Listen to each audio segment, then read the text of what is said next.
signs in the sun, moon, and stars. Here we are with star codes, breaking down the code. First star, Porrima. Here are the codes. Polaris, God's Oracle, Golden Door, Escape, the Bible Beginning, Sphinx, Neowise, Mark of God, Divine Hand. Let's dig deeper. The first thing that I noticed when breaking down these codes for Porrima was a couple things stood out in my search for the correct calendar and looking at the Dendera star map, the ancient star codes, the ancient Mazzaroth stories, and all of the associated things that have to do with the wise men and the codes for the birth of Messiah. These all tied in to these codes. If any of you have done your research on the Sphinx, you'll know that the Sphinx is pointing to the division of the Mazzaroth, the beginning and the end, the first and the last. We all see in the Sphinx the lion that's laying there. And in the ancient times, the head was that of the jackal. And that is pointing to the jackal pole and Spica and the alignment with Pisces. And we know that we see here God's Oracle, the Bible Beginning, the Mark of God, the Divine Hand. And the Divine Hand is that of Virgo. For she is holding the wheat staff and the corn staff. And this is all telling a very great story of this star Porrima. So let's dig deeper into Stellarium and take a look at what we are talking about.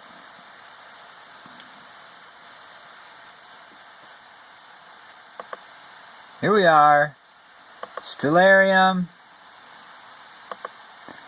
10/2/2020. As we scroll in, you'll notice that Porrima is lined up with the sun and the line of the entrance to the womb area of Virgo. As we scroll back, if you've watched my previous videos, we know that this area here is the womb of Virgo.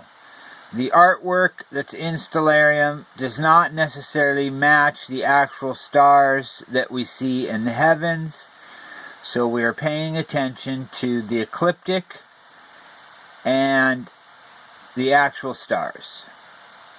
And we know that Spica is situated in the wheat staff that is in the hand of Virgo. And this area here and this area here, if you know anything about the revelation 12 sign, you know that Jupiter was retrograde right in this zone for the over 9-month period that showed us the birth of the man-child. And if you know anything about Mazzaroth and the wise men during the time of Messiah, they received their sign, which was the Jupiter-Saturn conjunction, and the continuing signs for the following 3 years that led them to the place where Messiah was born.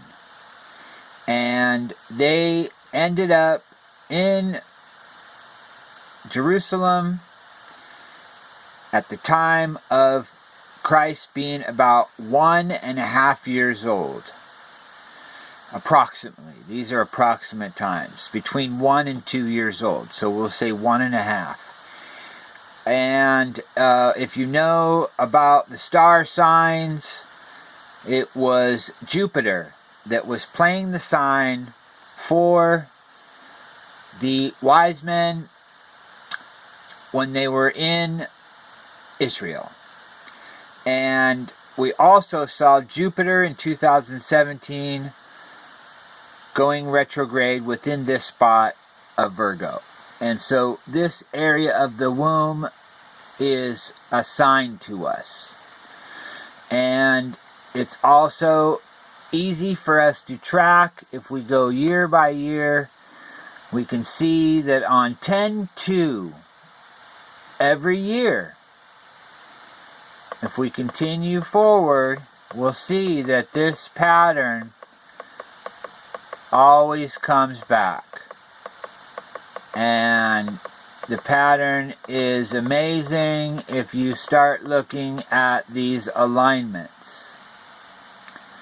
So we're going to run back.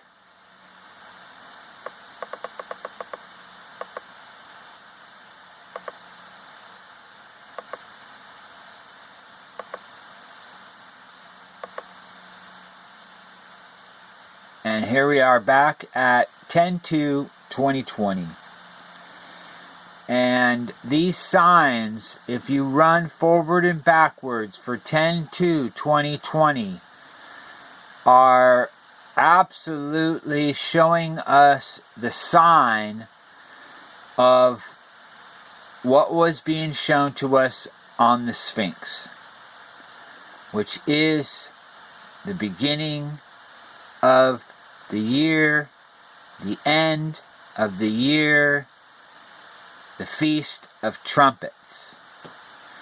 Now, in a Jubilee year, they do not blow the trumpets until Atonement. And they are claiming that this year is a Jubilee year. And so they are not blowing the trumpets in Jerusalem until the Day of Atonement. And I believe that's going to be on the 28th, according to the Jewish calendar. And I won't even call it a Hebrew calendar because it's Babylonian. And they're following after the ways of Babylon. And they don't know any different because this is what they learned. And it's been passed down through generations. So we can't judge our brothers and sisters for following what they believe to be the truth. What I am here to do is to restore the calendar and time. And if any of you have done your research on the word Kadash, you will come to find out that it means to renew, to restore, and to repair. And I have been doing this research on the calendars for over 20 years. And I was following this calendar from the Assyrian Dead Sea Scrolls for 12 plus years until I had a lot of data come across showing me the full moon calendar. And I was completely against the dark phase or the sliver moon calendar because I had done deep research into Babylonian religion, and everything about that screamed the Babylonian religion. And we know that the Jews went into exile into Babylon, and this is the system that they follow today. So I was not willing to accept that until I saw the research of people like Michal Shabbat, the Creator's Calendar, and a couple other brothers and sisters that are online, that are doing their due diligence to present the best information that they know how to present. And the full moon calendars were the only ones that were showing me the alignment of the sun, the moon, and the stars. And then I came across this information in the book End Times in 2019, where the Dendera and the Mayan calendar were pointing to our time and the alignment of Spica and Sirius and these axis points. And what I realized is that I needed to go back and do a lot more research on these star maps. And I believed that we had to peg the stars in order to have time correct.